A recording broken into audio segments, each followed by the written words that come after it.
नाजरीन को बताइए कि बजट क्या है।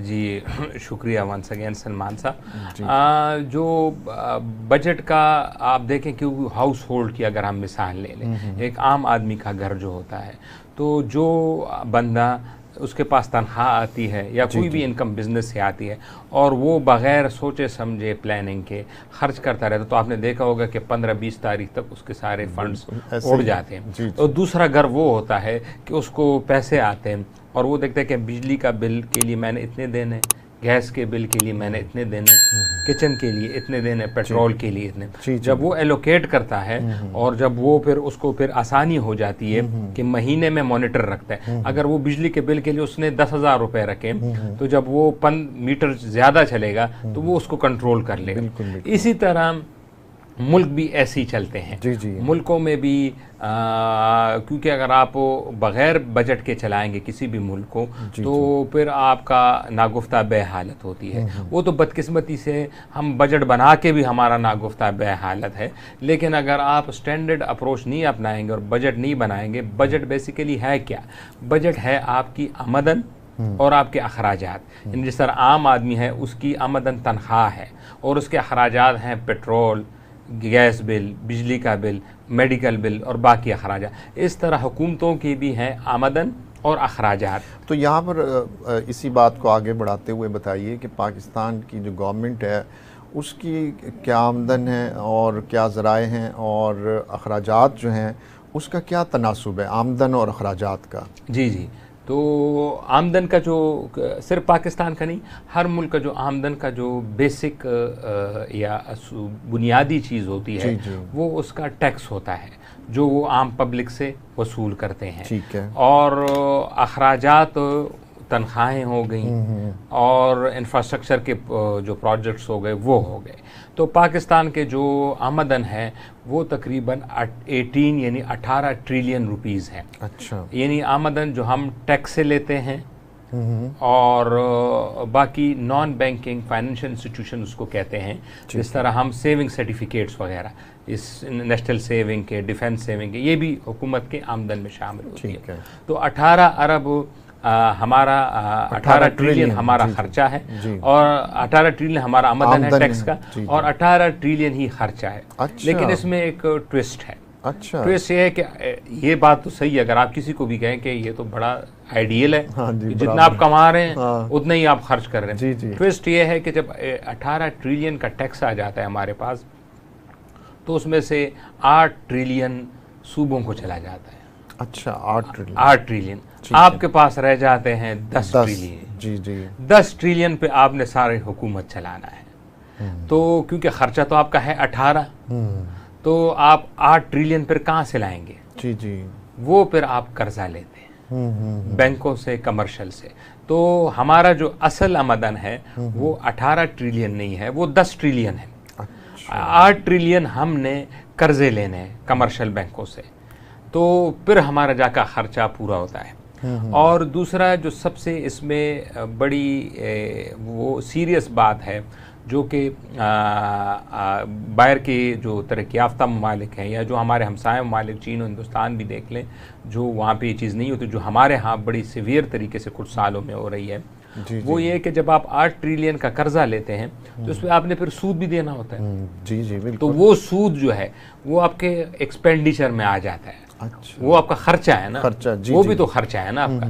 तो मैं अगर आपको बताऊं कि हमारा खर्चा जो है वो 18 ट्रिलियन है, तो उसमें से 9 ट्रिलियन आपका सूद है। अच्छा। यानी 10 ट्रिलियन जो आप टैक्स में ले रहे हैं जी वही आपका सूद में चला जाता है। फिर फिर आपका रह गया दिफा, वो कोई 2.53 ट्रिलियन के करीब है। पेंशन है 1 ट्रिलियन। अच्छा। और 1 ट्रिलियन की और जो हमारे सिविल तनख्वाहें हैं ये है, तो 5-6 ट्रिलियन। और जो बाकी आपके अदर एक्सपेंसेस है, आपने डेवलपमेंट का काम करना है, रोड जो डेवलपमेंट खर्चा है वो तो अब हमारा नेग्लिजिबल रह गया, वो सिर्फ 1 ट्रिलियन रह गया। कितनी जुल्म की बात है कि जिस पे हमने प्रोग्रेस करना है वो सिर्फ 1 ट्रिलियन रह गया और हमने 9 ट्रिलियन आपने सूद में दे देना है। तो ये वाला मॉडल बिल्कुल फीजिबल नहीं है। ये अक्सर ये जो डेफिसिट है, मैं आपको बाहर की ममालिक का अगर बताऊं तो वहाँ भी डेफिसिट होते हैं। अच्छा। डेफिसिट ये मतलब है कि ज़रूरी नहीं है कि सारा ही टैक्स का पैसा खर्चों में ही पूरा हो जाए।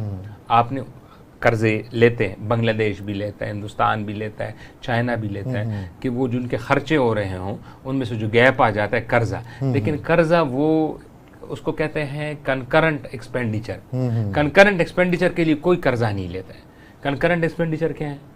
सूद के लिए, दिफा के लिए, तनख्वाहों के लिए। आप इसके लिए कर्जा नहीं लेते।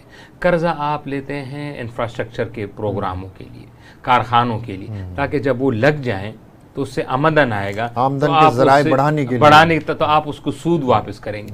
हम बदकिस्मती से कर्जा ले रहे हैं सूद को देने के लिए और दिफा पे देने के लिए और तनख्वाहों के देने के लिए। तो ये हमारी सबसे बड़ी एक डिलेमा है और बदकिस्मती है इसमें। सही। अच्छा मंसूर साहब, हमारे नाज़रीन को ये भी बताइए कि ये जो मौजूदा बजट पेश किया गया है, क्या ये मौसर है और क्या हुकूमत इसको लेकर जो है वो आगे इंफ्रास्ट्रक्चर में बेहतरी ला सकेगी? जी, अभी जो मौजूदा बजट है ये तो नॉन फिजिबल है। अच्छा। इस पे अगर आप चलेंगे तो ये तो अनगवर्नेबल हो जाएगा। अच्छा। ये क्योंकि अगर आप 9 ट्रिलियन का सूद में दे रहे हैं, इसका मतलब है आप 10 ट्रिलियन आपका टैक्स है, तो 9 ट्रिलियन सूद, इसका मतलब है अगले साल आप सूद दे रहे होंगे 12-13 ट्रिलियन और आपका टैक्स होगा 10 ट्रिलियन। तो आपका जो टैक्स से जो कलेक्शन है, यानी अगर आप मैं सिंपल अल्फाज में नाजरीन के लिए बताऊं कि मेरी तनख्वाह है, फ़र्ज़ कर लें वो है 10,000 रुपये और मैं क्रेडिट कार्ड का बिल ही अगर मेरा 12,000 रुपये हो जाए तो बाकी खर्चों के लिए मैं कहाँ से लाऊंगा? जी जी बिल्कुल। बाकी बिजली का बिल, गैस का बिल, तो ये तो नॉन फीस। जब तक हम टैक्सेशन के निज़ाम को बेहतर नहीं बनाएंगे, टैक्सेशन का निज़ाम ये है कि हम डायरेक्ट टैक्सेशन को जब तक कलेक्ट नहीं करेंगे आवाम से, आप देखें ना कोई 33-35 लाख हमारे रिटेलर हैं, उसमें से जो फिगर्स आई हैं 20-25 हज़ार सिर्फ टैक्स देते हैं। तो टैक्स तो नेग्लिजिबल है। आप जो तनख्वाहदार तबका है उस पर तो बोझ बढ़ा रहे हैं, उस पर तो टैक्स बढ़ा रहे हैं, उसके लिए तो आप बिजली भी महंगी कर रहे हैं, उसके लिए गैस भी महंगी कर रहे हैं। लेकिन जो रिटेलर है, जो दुकानदार है कराची से लेकर पेशावर तक, वो तो टैक्स देने के लिए तैयार ही नहीं है। वो तैयार ही नहीं है, वो देते ही नहीं, और आमदन उनकी सबसे ज़्यादा है। दूसरा, आपने खुद ही अभी इस गवर्नमेंट ने अच्छा स्टेप लिया है जो कि नॉन फाइलर पे पाबंदी लगा दी, बाहर नहीं जा सकता है वो। अच्छा। जो नॉन फाइलर है, और दूसरा स्टेप ये भी कह रहे हैं, और ये भी इन गवर्नमेंट ने नहीं, IMF ने किया, और दूसरा ये भी कह रहे हैं कि इनके सिमें भी हम ब्लॉक करेंगे जो नॉन फाइलर हैं। अच्छा, टैक्स सिस्टम को आप बता रहे हैं कि ताजिर बरादरी या रिटेलर हैं वो देने को तैयार नहीं, तो ये कैसे तैयार होंगे? इसके लिए क्या किया जाए? क्योंकि हम बचपन में भी हम देखते थे कि मुशर्रफ की गवर्नमेंट थी तो उन्होंने फ़ौजियों को भेजा था, अफसरान को भेजा था कि टैक्स कलेक्शन पे लगा दिया था, लेकिन वो भी नाकाम रहे थे, हड़तालें हो गई थी। तो ये टैक्स सिस्टम जो है, आपने बताया कि बजट जो है आमदन के, उसके अंदर बहुत इसकी अहमियत है, लेकिन ये कैसे हो पाएगा? असल में जो करटेल्स बने हुए हैं, जिसको उर्दू में हम कहते हैं माफियाज बने हुए हैं, जो कि एक जाके एक ग्रुप्स बने हुए हैं जो हुकूमतों को, जब तक इनको थोड़ा नहीं जाएगा तो तब तक टैक्स इम्प्लीमेंटेशन नहीं हुई। हुकूमत नहीं कर सकती, लेकिन रियासत कर सकती है। रियासत आपने देखा है कि जब APS का हुआ, जब रियासत खड़ी हो गई तो वो करके दिखाया। आपने देखा टेररिज्म को किस तरह, या जिस तरह कराची में अमन लाना था, जब रियासत खड़ी हो गई तो फिर करके दिखाया रियासत ने। जब तक रियासत खड़ी नहीं होगी इसके पीछे, तो टैक्स का लागू करना, और उसका सबसे बड़ा नुकसान जो हमारा तनख्वाहदार तबका है, जो सैलरीड क्लास है, उस पर जाके पड़ेगा। और वो उसमें तो सकत अब रहे नहीं, उसकी तनख्वाह तो काफ़ी ज़्यादा कट रही है पहले से, और टैक्सेशन में भी कट।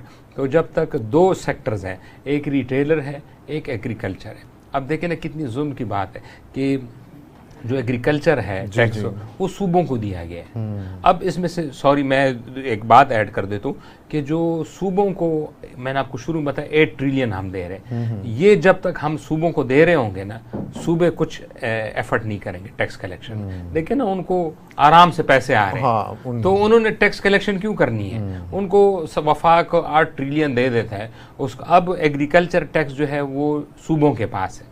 तो आपको हैरानगी होगी कि सिंध में टैक्स कलेक्शन एग्रीकल्चर का डिपार्टमेंट ही नहीं है। अच्छा, यानी एग्रीकल्चर टैक्स जिसे कलेक्ट करना, बड़े बड़े वडेरे उधर ही बैठे हैं। पंजाब में है टैक्स कलेक्शन, अच्छा, लेकिन उनको जो टैक्स कलेक्ट करते साल में वो कोई 30-35 लाख रुपए हैं। अच्छा, हाँ, वो भी है, वो भी काम, लेकिन चले वो 30 अपनी तनख्वाहें जो दफ्तर खुला है, डिपार्टमेंट तो बना हुआ है उस पे। और इस तरह केपी में भी यही हाल है। अच्छा। तो किसी सूबे में टैक्स कलेक्शन नहीं है।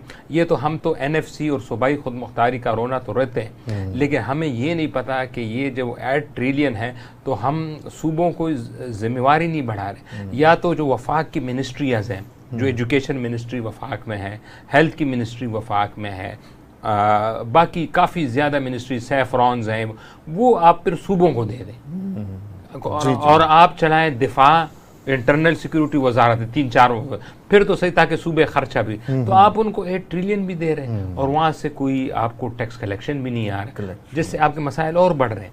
अच्छा मंसूर साहब, हमारे नाज़रीन को ये बताइए और हिस्ट्री बताइए कि हम कब से IMF के पास जा रहे हैं कर्जा लेने के लिए? ये IMF से कर्जा तो हम अर्ली 70s और लेट 80s में हम गए और हम तकरीबन 22 मरतबा जा चुके हैं। और तकरीबन जब भी कोई हुकूमत ख़त्म होती है या मियाद तो किसी गवर्नमेंट ने पूरी नहीं की, लेकिन जब भी हुकूमत कोई भी हुकूमत हो, चाहे नवाज शरीफ को हो, बेनज़ीर की हो, इमरान खान की हो, ज़िया-उल हक की, जितनी भी हुकूमतें, वो जब भी जाती हैं तो उसके बाद एक ट्रांजिशन का पीरियड होता है, निगरान हुकूमत आती है। उसमें ना सारे हमारे मैक्रो इकनॉमिक इंडिकेटर बिगड़ जाते हैं। अच्छा, वो क्यों बिगड़ते हैं? जब हुकूमत कोई भी देख रही होती है कि हमारा आखिरी साल है, हमने इलेक्शन के लिए जाना है, तो वो हमारी जो GDP ग्रोथ रेट है उसको बढ़ा देती है 6%। आपने नोट किया होगा कि जब PTI की आखिरी हुकूमत थी, आखिरी साल, वो भी 6% पे गई थी। नवाज शरीफ की जो आखिरी साल वो भी 6%। 6% पे जब GDP ग्रोथ रेट जाती है, इसका मतलब है लोगों की कंजम्पशन ज़्यादा हो जाती है। कंजम्पशन मतलब लोगों खरीद फरोख्त ज़्यादा करो तो लोगों के जेबों में पैसा आ जाता है। उस वजह से ना आपका इंपोर्ट बिल बहुत ज़्यादा बढ़ जाता है और उस इंपोर्ट बिल की वजह से आपका जो करंट अकाउंट डेफिसिट है वो बढ़ जाता है। और उस करंट अकाउंट डेफिसिट की वजह से आपके जो फॉरेन रिजर्व जो डॉलर पड़े हैं, जो बमुश्किल कभी भी 8-9 अरब डॉलर से कभी ज़्यादा नहीं हुए, वो कम होना शुरू हो जाते हैं। और उस कमी को पूरा करने के लिए जब भी नई हुकूमत आती है तो उसको पास, क्योंकि डॉलर जो है वो सिर्फ IMF के पास है या अमेरिका के पास है या मगरबी ममालिक के पास, तो उनके पास जाते हैं और उनसे लोन लेते हैं उस चीज़ को कवर करने के लिए। तो जो भी हुकूमतें होती हैं, क्योंकि उनके अखराजात वो बढ़ा देते हैं, इलेक्शन जीतने के मोड में होती है, पैसा बांटना शुरू कर देते हैं, लोगों की जेब में पैसा, रोडें बनती हैं, कंस्ट्रक्शन, तो वो इंपोर्ट। अच्छा, बदकिस्मती से हमारे क्योंकि लोकल इंडस्ट्री ही नहीं है, यानी जो मेरे पास जो आप देख लें मोबाइल पड़ा हुआ है, ये भी कोरियंस हैं, जो चाइनीज़ प्रोडक्ट की भरमार है सारे मुल्क में। शेख रशीद साहब बड़ा अच्छा जुमला कहते हैं कि दुकानें हमारी हैं, माल चाइना का है। तो उस वजह से हमें इंपोर्ट बिल हमेशा बढ़ता है। तो हमारा इंपोर्ट बिल हमेशा कोई 75 अरब डॉलर 80 अरब डॉलर रहा है और एक्सपोर्ट हमारी 30 अरब डॉलर से ज़्यादा नहीं बढ़ी है। इस डेफिसिट की वजह से हमें IMF के पास जाना पड़ता है और इसके अलावा और कोई चाराकार नहीं है तब तक कि हम इन चीज़ों को इम्प्रूव ना करें।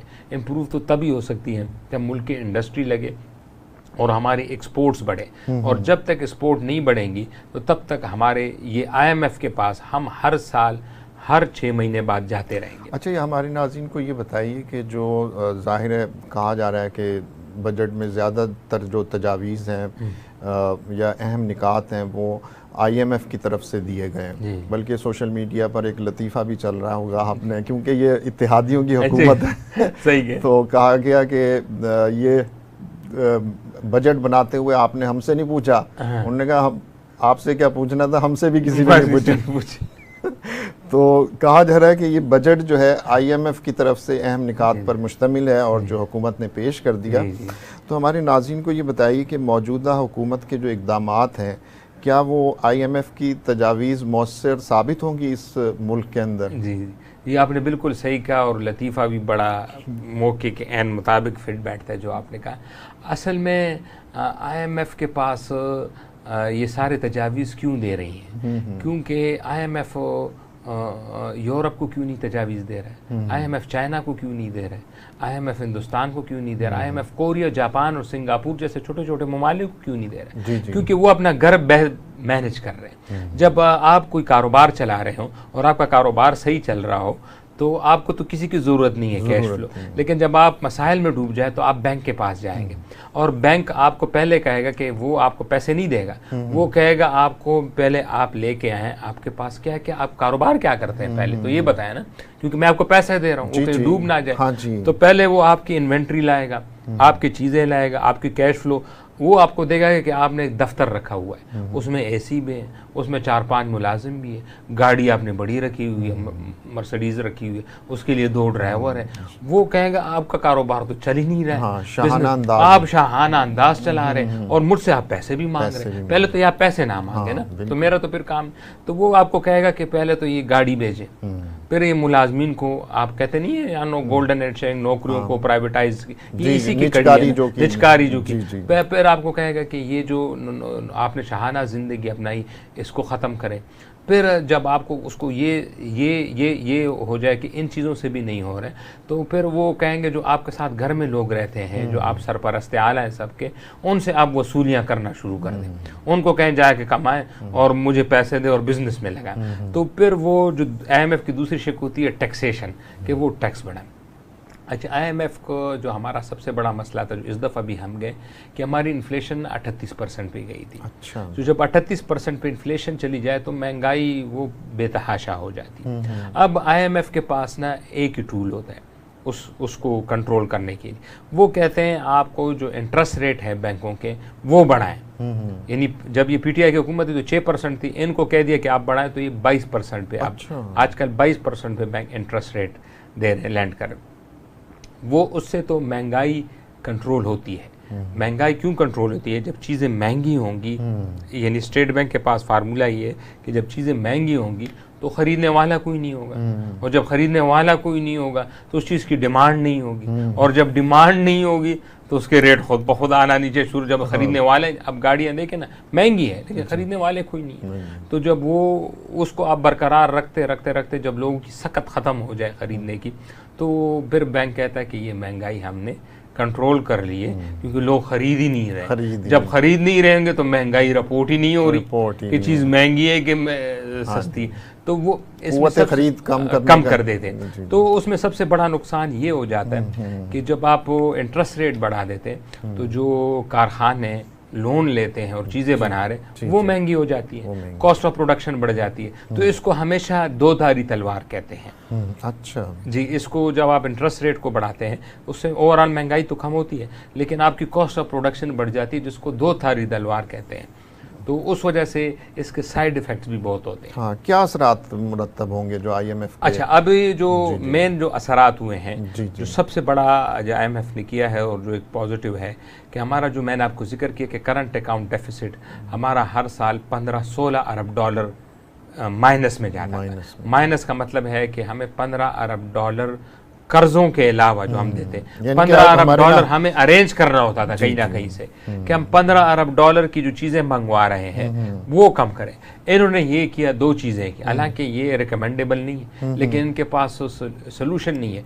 यानी एक बंदे को कैंसर हो जाए तो उसका लॉन्ग टर्म इलाज करते हैं, लेकिन क्योंकि ये इतनी ख़तरनाक बीमारी थी कि उन्होंने कहा कि पेन किलर फिलहाल दे दो। तो इन्होंने पेन किलर जो ये दी है IMF के कहने पर कि इन्होंने जो इम्पोर्ट हैं वो बिल्कुल रोक दी। तो आप देख रहे होंगे कि ज़रूरी से ज़रूरी चीज़ भी कभी कभी मार्केट में नापैद हो जाती है क्योंकि इंपोर्ट्स बंद नहीं होती, LC'याँ बंद हैं। दूसरा, जो यहाँ पे कंपनियाँ काम कर रही हैं, जिस तरह मैकडोनल्ड हो गया, टोयोटा की जो इंडस मोटर्स हैं या होंडा है या जितनी बार की, उनके जो प्रॉफिट होते हैं जब वो सालाना कमाते हैं तो वो अपने मुल्क ले जाते हैं, वो इन्होंने रोक दिए। अच्छा, हाँ, जब वो इन्होंने रोक दिए 1 साल तक, तो इन्वेस्टर का तो कॉन्फिडेंस शैटर तो हुआ, लेकिन अगर आप अपने पैसे ही बाहर नहीं ले जा सकते। लेकिन ये कि हमारे रिजर्व जो हैं वो नीचे आने बंद हो गए, ऊपर जाने शुरू हो गए, क्योंकि पैसा ही बाहर नहीं जा रहा। अब जब हालात बेहतर हो गए, मार्च में हम फरवरी में हम और मार्च में हम पहली दफ़ा, अप्रैल में तक 3 महीने पहली दफ़ा हम सरप्लस में गए। सरप्लस में मतलब हमारा पैसा यहाँ पे ज़्यादा हो गया बजाय बाहर। हमारे साथ मौजूद थे साबिक deputy director state bank of Pakistan जनाब मंसूर खान आफरीदी के शुक्रगुजार हैं, बहुत शुक्रिया। और इसके साथ ही अपने प्रोग्राम कार सरकार से अपने मेज़बान मोहम्मद सुलेमान खान को इजाज़त दीजिए। अल्लाह हाफिज़।